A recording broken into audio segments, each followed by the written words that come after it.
Hello guys, welcome back to our YouTube channel. তো কলকাতা বোর্ডের জন্য এক্সপেক্টেড কাট অফ কি হতে পারে এএলপি এক্সামিনেশন 2024, সেটাই কিন্তু এই ভিডিওতে আমি দেখাবো। তো সবার প্রথমে ভ্যাকান্সি পজিশনগুলো দেখে নেবো যে কোন ক্যাটাগরি ওয়াইজ কত ভ্যাকান্সি আছে।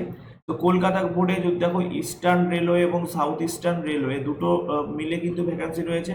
তো কলকাতা বোর্ডে সবার প্রথমে এই যে ভ্যাকান্সিটা দেখতে পাচ্ছ, সেই ভ্যাকান্সিটা হচ্ছে ইউআর ক্যাটাগরি স্টুডেন্টসদের জন্য, এটা ইউআর এর ভ্যাকান্সি। তারপরে যে ভ্যাকান্সিটা দেখা যাচ্ছে সেটা হচ্ছে এসসিদের, তারপরেরটা এসটি ক্যাটাগরি স্টুডেন্টসদের ভ্যাকান্সি, তারপরে এই ভ্যাকান্সিটা হচ্ছে ওবিসি ক্যাটাগরি স্টুডেন্টসদের ভ্যাকান্সি, তারপরে এটা হচ্ছে ইডব্লিউএস ক্যাটাগরি স্টুডেন্টসদের ভ্যাকান্সি, এবং এটা হচ্ছে টোটাল ভ্যাকান্সি। ঠিক আছে, এটা হচ্ছে টোটাল ভ্যাকান্সি। এবার ক্যাটাগরি ওয়াইজ যদি ভ্যাকান্সি আমি দেখি, সবার প্রথমে ফিল আপ করতে হয় যে কোনো পরীক্ষায়, যে কোনো বোর্ডেরই সবার প্রথমে ফিল আপ হয় কিন্তু ইউআর ক্যাটাগরি স্টুডেন্টসদের। এবার ইউআর ক্যাটাগরির দেখো টোটাল নাম্বার অফ ভ্যাকান্সি যদি আমি দেখি, এখানে দেখবো 337 প্লাস 100, মানে মোট হচ্ছে 437টা ভ্যাকান্সি। ঠিক আছে, টোটাল ভ্যাকান্সি হচ্ছে 437, 337 প্লাস 100, তাহলে টোটাল 437 ভ্যাকান্সি। এবার এই 437 ভ্যাকান্সিকে আমাকে ফিল আপ করতে হবে। তাহলে 437 ভ্যাকান্সি ফিল আপ করতে গেলে সবার প্রথমে দেখো আমাকে নাম থাকতে হবে গ্রেটার দেন ইকুয়াল টু 85 এবং গ্রেটার দেন ইকুয়াল টু 80 এই স্ল্যাবের মধ্যে। কারণ কি, এই যে 408 যদি ক্যান্ডিডেট আমি নিই, 408 জন ক্যান্ডিডেট, এবার এখান থেকে আমি 40% যারা ট্রেড কোয়ালিফাই করতে পারেনি এরকমটাকে যদি বাদ দিই, তাহলে আমার এখানে দাঁড়াবে 244.8, মানে আনুমানিক 245। আমার দরকার কত? আমার দরকার 437।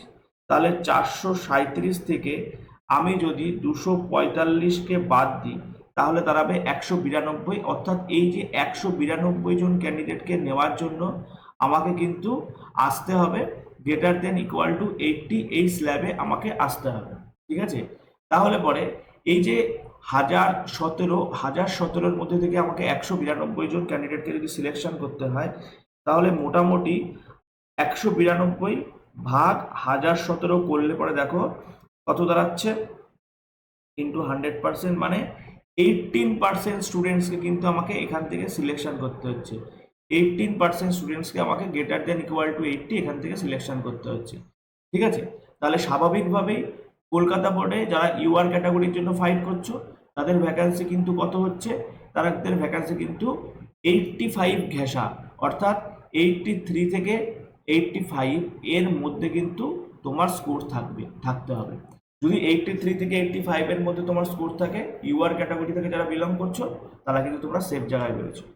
এবার ইউআর ক্যাটাগরির একটা জিনিস খেয়াল করে দেখো, যখন আমরা ইউআর ক্যাটাগরির সিটটা ফিল আপ করলাম, তখন কিন্তু কি হলো, এই যে 100 ইউআর ক্যাটাগরির 165, 170 ওবিসি, ইডব্লিউএস 26, 45 এসসি এবং এসটি 2, এই টোটাল ক্যান্ডিডেটটা, এবং এই নিচের যে রো, সেই নিচের রো এর 80%, 18.87, মানে ধরে নাও 90% ক্যান্ডিডেটকে নিয়ে কিন্তু এই সিলেকশনটা হয়ে গেল। অর্থাৎ এই যে 437-এর কোটা, 437টা যে ভ্যাকান্সি, সেই ভ্যাকান্সি ফিল আপ হলো। তাহলে যখন আমরা এরপরে আগে বাড়বো, যখন আমরা ক্যাটাগরি ওয়াইজ ভ্যাকান্সিকে কনসিডার করব, তখন কিন্তু এই টোটাল ভ্যাকান্সিটা এবং নিচের ভ্যাকান্সির কিন্তু 90%কে আমি বাদ দেবো, দিয়ে কিন্তু তার থেকে আবার 40% বাদ দিয়ে কিন্তু আমি দেখবো যে কত আমার সিট ফিল আপের জন্য স্টুডেন্টস দরকার হচ্ছে। এবার খেয়াল করে দেখো, এবার আমি ওবিসি ক্যান্ডিডেট দেখবো, ওবিসি ক্যান্ডিডেট মানে কতর মধ্যে কাট অফ থাকতে হবে। তো ওবিসিতে দেখো 123 জন আছে ইআর রেলওয়ে থেকে, মানে ইস্টার্ন রেলওয়ে থেকে, এবং 35টা ভ্যাকান্সি আছে হচ্ছে কিন্তু সাউথ ইস্টার্ন রেলওয়ে থেকে। তাহলে পরে আচ্ছা, এটা এসসি আমি কনসিডার করে ফেললাম, আমি ওবিসিতে কনসিডার করব। 224 আছে ইস্টার্ন রেলওয়ে থেকে, এবং 64টা আছে হচ্ছে তোমার সাউথ ইস্টার্ন রেলওয়ে থেকে। এটা এই যে এই কলামটা হচ্ছে ওবিসির কলাম। তো ওবিসিতে টোটাল নাম্বার অফ ভ্যাকেন্সি কত দেখতে পাচ্ছি আমরা, 288 আমরা টোটাল নাম্বার অফ ভ্যাকেন্সি দেখতে পাচ্ছি। এবার ওবিসির কলাম কোনটা, ওবিসির কলাম হচ্ছে এইটা। তো দেখো, ওবিসিতে যদি আমরা দেখি যে গ্রেটার দেন ইকুয়াল টু 50, ঠিক আছে, অর্থাৎ গ্রেটার দেন ইকুয়াল টু 80, এই রোটাতে আমরা যদি থাকি, তাহলে দেখবো আমাকে 515 জন ক্যান্ডিডেট আছে। তাহলে এই যে 515 থেকে সবার প্রথমে আমি বাদ দেবো কত, 170 জন ক্যান্ডিডেট, কারণ এরা তো কমন, এরা তো চলে এসছে ইউআর ক্যাটাগরির যখন আমি সিট ফিল আপ করলাম তখন। তাহলে 170 জনকে আমি প্রথমে মাইনাস করে নিলাম। তারপরে যে ভ্যাকান্সি থাকলো সেখান থেকে 90%কে মাইনাস করলাম, কারণ কি 90%কে নেওয়ার জন্য নিচে নামতে হয়েছিল। তাহলে 90%কে ভ্যাকান্সি বাদ দিলে থাকলো 279, ঠিক আছে। তো 279 আমার হচ্ছে দরকার হলো স্টুডেন্টস, ঠিক আছে। তাহলে কলকাতা বোর্ডের জন্য সবার প্রথমে আমি কি করলাম, যে আমার টোটাল ভ্যাকান্সি হচ্ছে 515। 515 থেকে আমি মাইনাস করলাম হচ্ছে 170 জন কমন ক্যান্ডিডেট, সেখান থেকে মাইনাস করলাম 19%, তাহলে 279 আসছে কিন্তু। তাহলে কিন্তু এখান থেকে আবার মাইনাস করতে হবে কিন্তু 40%, কারণ 40% যারা সিবিটি সিবিআইডি এক্সামিনেশন দিতে পারেনি, যারা কিন্তু ট্রেড কোয়ালিফাই করতে পারেনি, তাহলে পরে যদি আমরা 8 স্ল্যাবে থেকে থাকি, আমার দেখতে পাবো 167 জন ক্যান্ডিডেট কিন্তু ফুলফিল হচ্ছে। ওবিসিতে টোটাল ভ্যাকেন্সি কত আছে, 288। তাহলে 288 সেখান থেকে আমার ফুলফিল হচ্ছে, যদি আমি গ্রেটার দেন ইকুয়াল টু 80 রেঞ্জে থাকি, তাহলে 167 জন। তাহলে 121 জনকে নেওয়ার জন্য কিন্তু আমাকে নিচে স্ল্যাবে নামতে হবে। তাহলে পরে স্বাভাবিকভাবেই বুঝতে পারছো কলকাতা বোর্ডের ভ্যাকান্সি কিন্তু 75 থেকে একটু বেশি, কিন্তু 80-র কাছাকাছি একটা রেঞ্জের মধ্যে থাকবে। তাহলে কলকাতা বোর্ডের জন্য যারা ওবিসি ক্যাটাগরির স্টুডেন্টস, তাদের মনে রাখতে হবে তাদের যে কাট অফ যাবে, সেই কাট অফ কিন্তু 77 থেকে 80, এই রেঞ্জের মধ্যে কিন্তু তোমরা ওবিসি ক্যাটাগরির যারা স্টুডেন্টস আছো, তোমাদের কিন্তু কাট অফ যাওয়ার সম্ভাবনা থাকবে কলকাতা বোর্ড থেকে যারা ওবিসি ক্যাটাগরির স্টুডেন্টসরা ফাইট করছো। এবার চলে আসবো ইডব্লিউএস ক্যান্ডিডেটদেরকে নিয়ে। তো ইডব্লিউএস ক্যান্ডিডেটদের দেখো টোটাল ভ্যাকেন্সি পজিশন কত, 98। টোটাল ভ্যাকেন্সি আছে কত, 98টা ভ্যাকেন্সি আছে ইডব্লিউএস ক্যান্ডিডেটদের জন্য। তাহলে ইডব্লিউএস ক্যান্ডিডেটদেরকে যদি আমি 165 এই স্ল্যাবটা নিয়ে কাজ করি, আগে সবার প্রথমে দেখবো, অর্থাৎ গ্রেটার দেন ইকুয়াল টু 70। তাহলে 165, এই যে 165 জন ক্যান্ডিডেট, এখান থেকে এই যে 26 জন কমন ক্যান্ডিডেট, 26 জনকে আমি মাইনাস করছি, তাহলে 139 হলো। এখান থেকে আমাকে মাইনাস করতে হবে কত, 19%, যারা যে এই যারা 60 স্ল্যাবে দরকার হয়েছিল, হ্যাঁ, এই ক্যান্ডিডেট ফুলফিল করার জন্য, এই 192কে ফুলফিল করার জন্য। তাহলে পরে 100 কত আমার 112.59, তো আমি ধরলাম 113 জন, ঠিক আছে। এবার এই যে 113, এই 113 থেকে আমি কিন্তু মাইনাস করতে হবে কত, 40%, যারা তোমার পাস করেনি, ট্রেড পাস করেনি। তাহলে এইটা করলে আমার কত দাঁড়াচ্ছে, এটা করলে আমার দাঁড়াচ্ছে হচ্ছে 67। টোটাল নাম্বার অফ ক্যান্ডিডেট কত দাঁড়াচ্ছে, 67।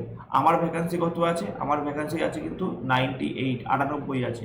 তাহলে কলকাতা বোর্ডে কিন্তু 70-এর নিচে ইডব্লিউএস ক্যাটাগরি সিট ফুলফিল করতে গেলে কিন্তু 70-এর নিচে নামতে হবে, 220 স্ল্যাবে আসতে হবে। তাহলে আমার এখনো কতজন দরকার, 67 জন আমি ফুলফিল পেয়ে গেছি গ্রেটার দেন ইকুয়াল টু 70 হলে পরে।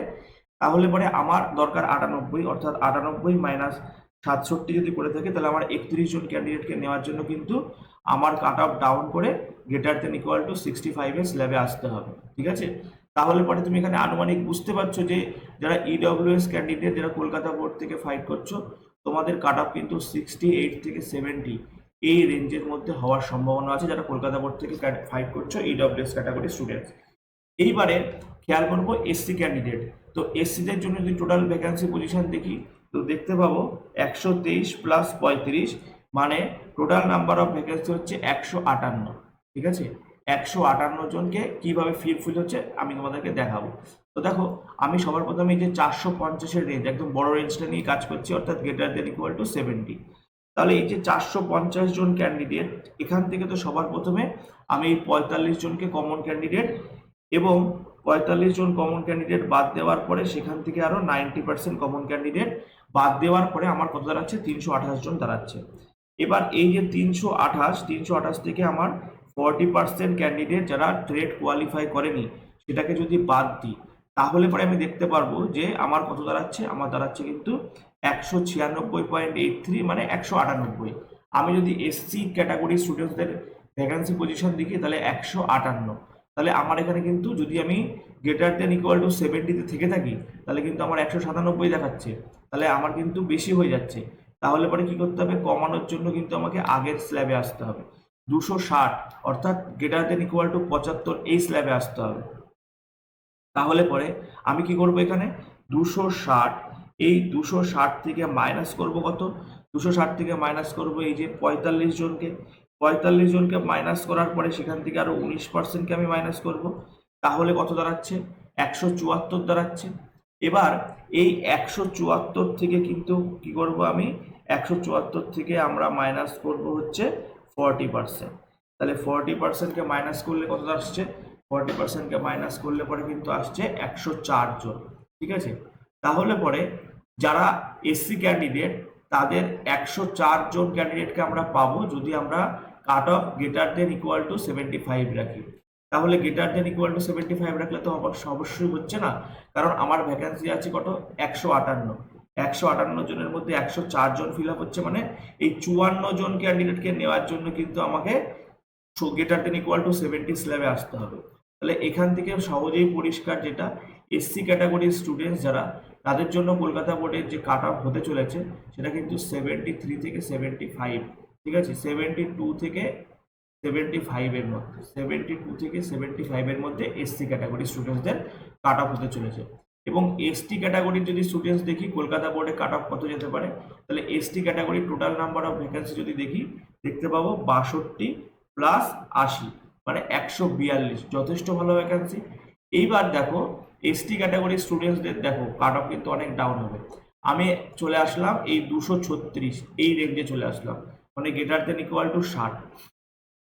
এবার 236 জন ক্যান্ডিডেট, এই 236 জন ক্যান্ডিডেট থেকে আগে সবার প্রথম এই যে 2 জন ক্যান্ডিডেটকে বাদ দেবো যারা কমন ক্যান্ডিডেট, 2 জন বাদ দিলাম, সেখান থেকে 19%কে বাদ দিলাম, তাহলে আমার কত দাঁড়ালো? 189। 189, এই 189 থেকে আমি মাইনাস করবো 40%, তাহলে 113 জন ক্যান্ডিডেট। তাহলে 113 জন ক্যান্ডিডেট আমার পাচ্ছি যদি আমি 60 বা 60-এর বেশি স্কোর রাখি। কিন্তু এসটি ক্যাটাগরির ভ্যাকেন্সি কত আছে? 142। তাহলে স্বাভাবিকভাবেই কিন্তু আমাকে এখান থেকে কাট অফ ডাউন করে 340-এর রেঞ্জে আসতে হবে। এবার তোমাদেরকে তাহলে তোমরা স্বাভাবিকভাবেই বুঝতে পারছো যে এসটি ক্যাটাগরি স্টুডেন্টস যারা, তাদের কিন্তু কাট অফ 57 থেকে 60 এই রেঞ্জের মধ্যে যাওয়ার সম্ভাবনা।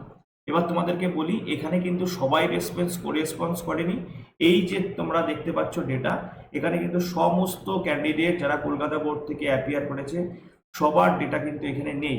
তো স্বাভাবিকভাবে কিন্তু এই যে কাট অফ বললাম এর কিন্তু কিছু টলারেন্স তোমাদেরকে ধরে নিতে হবে প্লাস মাইনাস। ঠিক আছে, তো আনুমানিক এইরকম যদি তুমি কাট অফ পেয়ে থাকো, আমি আর একবার বলে দিচ্ছি ক্যাটাগরি ওয়াইজ কাট অফ কিরকম কি আমরা প্রেডিক্ট করলাম। সেটা হচ্ছে ইউআর ক্যাটাগরি স্টুডেন্টস যদি তুমি হও তাহলে 83 থেকে 85-এর মধ্যে তোমার কাট অফ গেলে তুমি সেফ জায়গায়, স্কোর গেলে তুমি সেফ জায়গায়।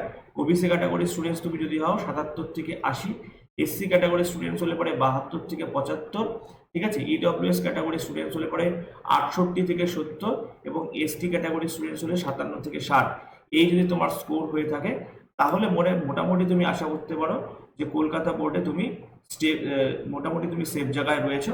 ঠিক আছে, তো ভিডিও ভালো লাগলে পরে অবশ্যই লাইক শেয়ার কমেন্ট করো এবং টেলিগ্রাম চ্যানেলে জয়েন হওয়ার লিঙ্ক এই ভিডিও ডিসক্রিপশন বক্সে আমি প্রোভাইড করে দেবো, সেখান থেকে তোমরা টেলিগ্রাম চ্যানেলে জয়েন হতে পারো। থ্যাঙ্কস ফর ওয়াচিং, দেখা হচ্ছে পরের ভিডিওতে।